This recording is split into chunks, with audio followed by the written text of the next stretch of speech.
Welcome to Penrose Learning, where we make understanding easy. In this video, I will show how to make guacamole for nachos. First, select 3 perfectly ripe Hass avocados. You want them to yield slightly to gentle pressure. Carefully cut each avocado in half, remove the large pit, and then scoop all the vibrant green flesh into a sturdy mixing bowl. Now, grab a fork and begin mashing the avocado, ensuring you leave some small, satisfying chunks for texture. This is key for the best experience. Next, let's infuse our guacamole with incredible fresh flavors. Take 1/4 of a red onion and 1 small jalapeno, making sure to finely dice them. If you prefer less heat, remove the jalapeno seeds.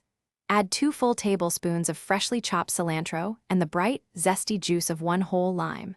Finally, season with 1/2 teaspoon of salt and a generous pinch of freshly ground black pepper. These ingredients are crucial. Now it's time to bring everything together. Gently fold all of your finely diced onion, jalapeno, cilantro, lime juice, salt, and pepper into the mashed avocado. Mix until just combined, being careful not to overmash. Take a moment to taste your creation and adjust any seasonings as needed. Perhaps a little more salt or lime. Finally, cover the bowl tightly and refrigerate for at least 30 minutes. This chilling time allows the flavors to truly meld. Your incredible, homemade guacamole is now ready to be enjoyed. Serve it immediately with a generous pile of warm, crispy nachos.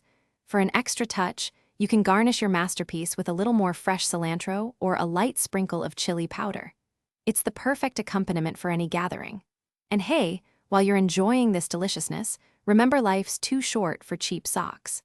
Check the description for a link to darn tough socks and other great deals. You deserve comfort. Thanks for watching. If this was helpful, leave a like and consider subscribing. See you next time.